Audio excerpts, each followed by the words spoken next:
After meeting Riri, Anzu's comfortable life becomes troublesome as Riri throws her into a real-life dating simulator. She met Kazuki and lives in her house, and let her childhood friends Genta live with them. After that, she had an accident with a referred prince at their school Kagane. Her peaceful life becomes messy as she meets Riri and runs with them. A few days later, Kagane extends an invitation to her. He is appalled by her unattractive appearance and drags her to a posh store where he dresses her in flashier clothes. Kagane admits that he believed Anzu staged the mishap so that they could go out on a date.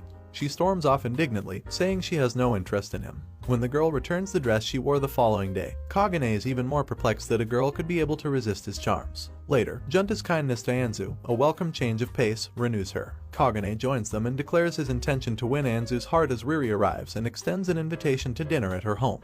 When Anzu learns that Kagane's gifts come with the requirement that she date him, she resists the urge to accept them. Anzu responds that people are not as easily persuaded as animals when Riri pulls her aside and urges her to accept the deal. Kagane can't assume his parents' wealth is his own, she says as she declines the gifts and sends him on his way. Anzu is shocked to discover Kagane has joined the convenience store she works at the following day. She tries to object, but her boss reminds her that the customers are drawn to his regal charm. One day, Tsuchiya thanked Anzu for motivating Kagane to rediscover the pleasures of simplicity. He explains that Kagane's father sent him to a public school to change his behavior because of Kagane's privileged upbringing. Anzu replies to Kagane's question about what she wants by saying only iced candy. Anzu falters briefly and falls for Kagane's charm as the two of them meet in a park. A girl named Arisa steps in to help Anzu when she is being harassed on the streets, and the two successfully frighten the aggressors away. Arriving is Kazuki, who turns out to be Arisa's younger brother. Anzu extends an invitation to them to come back to her home and thanks Kazuki for all his assistance. The perfect chemistry between Anzu and Kazuki makes Arisa smile. When Anzu inquires as to why Kazuki lives alone, Arisa responds that they have a shitty dad without going into further detail. Anzu gladly accepts her suggestion that Kazuki stays at her home for a little while longer. Frustrated that nothing overtly romantic has occurred yet, Riri invites Anzu on a practice date with the promise of buying her a cat hoodie as payment. Assuming the identity of her cousin Ryo, they go to the movies and run into Kazuki and Makoto, which causes Ryo to cling to Anzu tightly. She drags Kazuki away quickly out of concern that he might get the wrong idea. Anzu starts crying even though she claimed the romance movie was cliched as they watch it. They encounter Kagane after sharing some boba tea. He responds that he will soon be able to entertain Anzu better than anyone else, mocking Ryo for mentioning that Anzu had previously declined his invitation to a date. When Anzu asks Ryo why he keeps trying to rile up her potential love interests, he responds that a new rival may bring about feelings of love that weren't previously apparent. Even Anzu is surprised she had fun as they enjoy the rest of the day. To get Anzu to agree to another date, Ryo kisses her on the cheek on the way home. Anzu tries her best to cheer up Genta after he sees this and is devastated. When Anzu runs into Ripporin and Ammon, she receives invitations to a planned reunion from them. She is shocked to discover that Tanta, an old friend, was Genta all along and that Riri had not in any way manipulated or brainwashed him. The girls are shocked by Genta's development when she brings him over to meet them.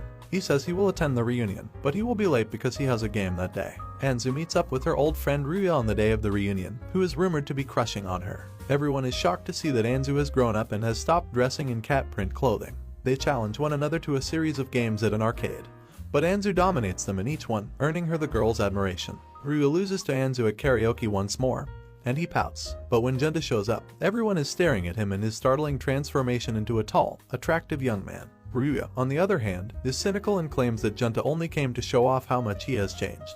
Genta is not like that at all, Anzu interjects, complimenting him on his diligence. Embarrassed, Ryu stands up and walks away, but Anzu follows. She tries to reassure him that his friends will quickly forgive him, but he doesn't budge. She rejects him, saying that she cannot date a cheater after he admits that she was his first crush, and asks if they still have a chance. He is rejected, but Ammon and Ripporin still make fun of him and extend an invitation to return.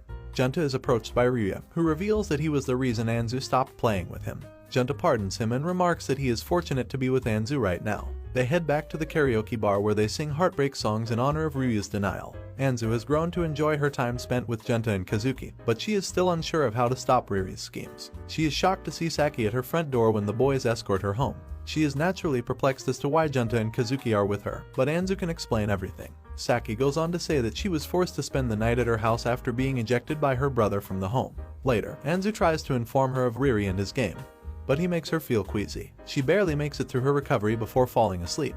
Saki recalls that because of how quickly her body matured in middle school, she was frequently seen as a target to be dated by the other boys. She stood up to one of her bullies, and that's how she met Anzu. The two hit it off right away, and Anzu has grown to be someone Saki can trust. Anzu defended her honor when rumors surfaced that she had gotten physical with Mori, a senior whom she had gone on a few dates with.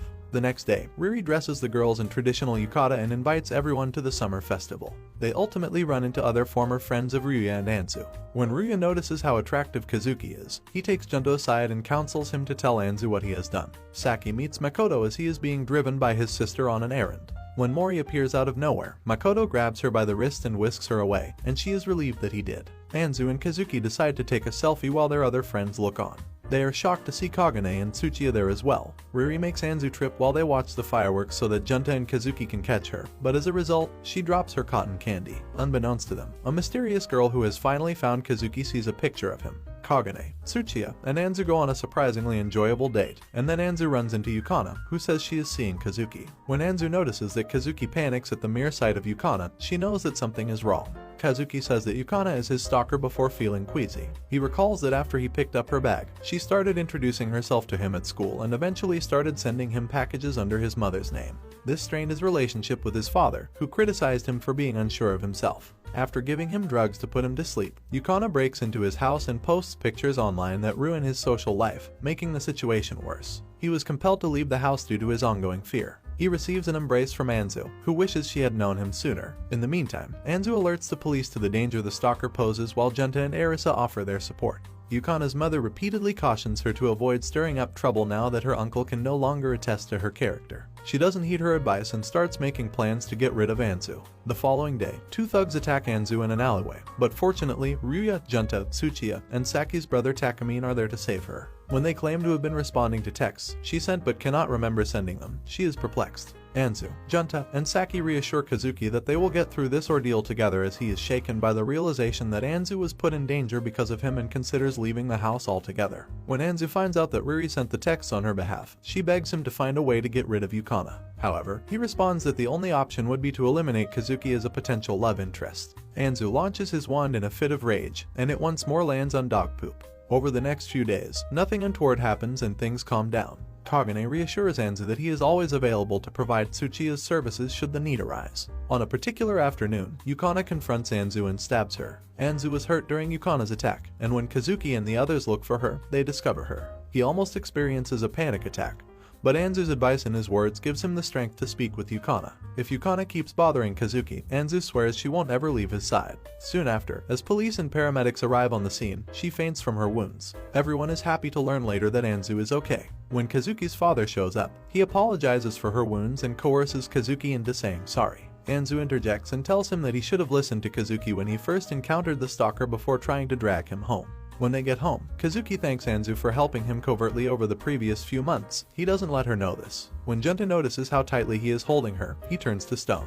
They settle in and wonder what punishment Yukana will receive as Anzu's mother arrives. Kagane uses his connections to coerce Yukana's uncle into giving up his efforts to secure Yukana's release from custody. Meanwhile, Riri uses his magic to completely erase Anzu's memories because he is furious that she was put in danger. He visits Anzu that evening and bids her farewell. The following day, Yukana's memory loss is revealed by Arisa, which is good news for Kazuki. The three essential needs of Anzu, chocolate, games, and cats, are presented by her father upon her return. She is even more perplexed by this and wonders what happened to Riri. Later, Kate, the new wizard assigned to her case, greets her. She fails to put up a barrier around herself because of her inexperience, and Kazuki and Junta see her as a result. Riri started using his magic for personal reasons, Kate explains, and as a result, he has spent the rest of his life performing manual labor. If Kate does not immediately bring Riri back, Anzu threatens to dip Kate's wand into the bathroom sink. Riri is teleported there after Kate successfully negotiates with the corporate office. In exchange for his cooperation, Anzu thanks him and requests that he take on his human form. Both Kazuki and Junta thank him for helping them recover from their trauma and bringing them back together with Anzu. Then Anzu strikes a deal. She declares that Riri is a potential love interest, making it acceptable for Kate to use a spell to make him come back. Her reasoning is sound, and everything is done as she wishes. Anzu, Kazuki, and Junta stay put at her home after her parents depart. Along the way, Kagane is encountered, and Anzu thanks him for helping to make sure Yukana never again escapes from prison.